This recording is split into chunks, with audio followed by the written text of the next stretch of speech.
The air seemed to go silent as you're looking at the attack. You ask Grodd if he could take a look at the area while you're taking a look at the bodies. As the two of you start to look over the area, examining the bodies, the attack, and the area, you spend a good hour doing this. And in that time, you've come up with many things, but you want to compare notes with Grodd. So you start by sharing. The bodies are definitely dwarven, and the armor they're wearing does appear to be dwarven armor. But their hands appear to be that more of merchants than of warriors. They're not very calloused. And the attack is definitely used fire magic. Even though the arrows that were piercing it have scorch marks, it was more for a marker for the people casting the fire magic, because there's no tar or any kind of sign of burning oil that was attached to them. And the attackers seemed to attack from two sides. The merchants probably were lucky to get one. And they seem to have gone off in that direction, pointing towards the center of the woods. Several things do seem similar, but there are things that you missed. The dwarves are wearing dwarven armor, yes, but the insignias that are on the armor are not that of Vondel, the dwarven country, but that of Dara, the elven country. And they're very poorly produced.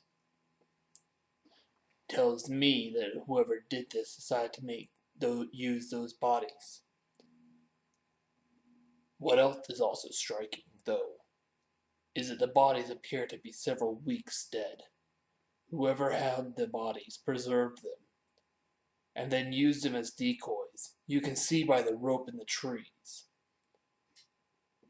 And I doubt that the merchants would have been so lucky. When they were focusing on that side, the other side is where they were attacked from. Probably taken out within the first seconds. And the attack was probably no more than 4 days old.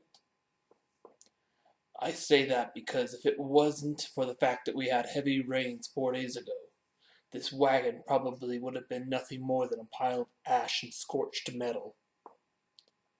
And I do agree, the attackers had to have gone that way. They probably set up a wagon so that they could take all the goods. But what puzzles me is, why take the bodies of the merchants that they killed, and leave the older dead bodies? Well then, I guess we should head that way to find out. Agreed. The two of you continue on for more than half the day until you reach an area in the woods where you start seeing multiple tracks converging. We are getting close. Yes, I think I see where the tracks are heading. As the two of you make it there, you're looking at a dam. It was built by beavers, and all the tracks seem to go not and stop in front of the dam, but to seem to go into it. You can't seem to detect any kind of magic that's concealing a door, so you must have a hidden lever.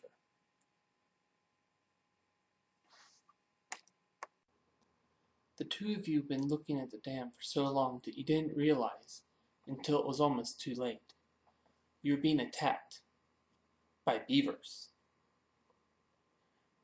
Grodd mutters something in his tongue of giant, and begins to swing his great axe. Without any sense of protection, he attacks, hurting the larger of the beavers. Then you, realizing what was happening, utter an incantation under your breath, striking your staff upon the ground, and loud ripplings of thunder strike two of the beavers, knocking them back, one towards the dam and one into the water. The smallest of the beavers, attacking Grodd, attempts to bite him and miss. The larger beaver also attempts to do a bite. Its teeth grind into his leg. The small beaver that was attempting to attack you proceeds forward, turns around and swings its tail, and hurts you. Then the large beaver comes out of the water, races back towards you and attempts to bite, but it fails. Grodd raises his axe and brings it down with the force of an avalanche upon the dire beaver. The beaver is heavily wounded now, but still alive. You strike your staff upon the ground, once again knocking both the beavers back to where they were, and you get an idea in your head. You tell Grodd, "Move back! I got a plan." The smallest beaver again attempts to attack. Biting him, he winces in pain, but is not deterred.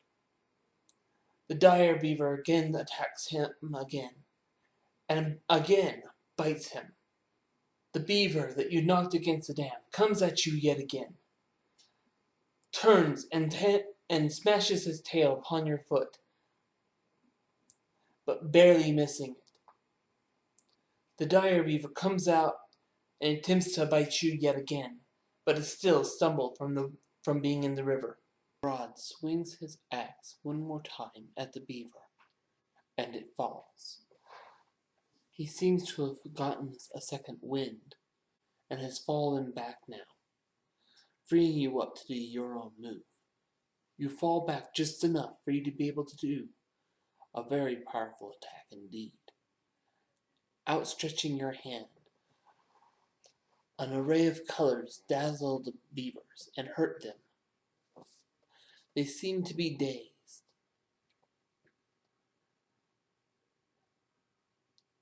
The two beavers farther away from you, all they can do is move towards you, while the last one attempts to attack, but misses horribly.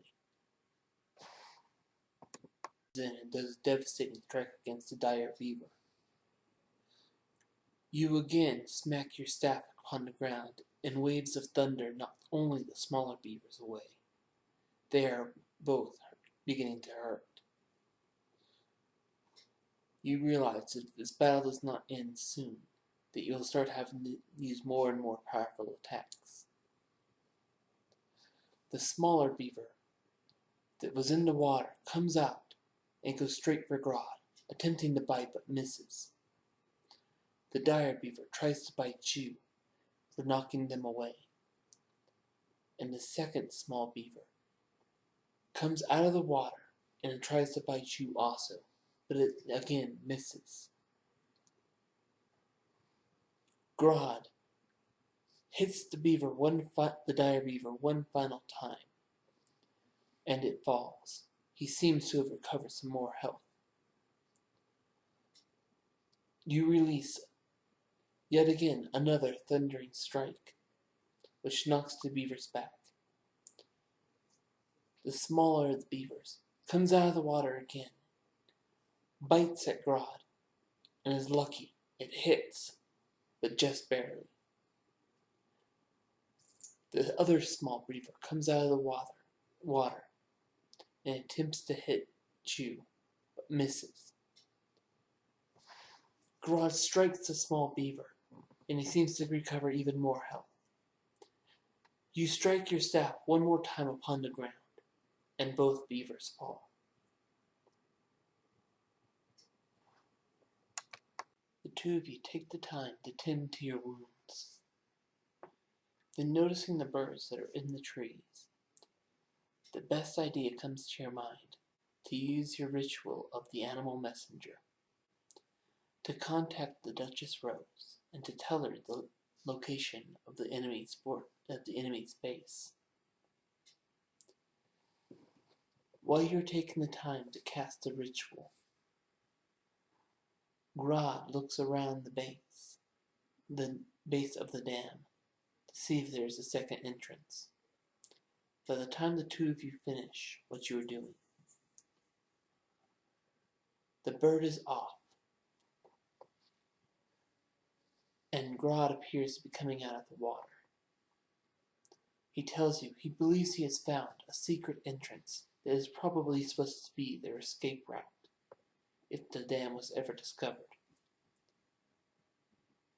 and suggests we should go through that way. You begin to debate with your mind. Which way is the way that they would least suspect? A front door that no one knows about? Or a secret escape that no one should know about? What should you do?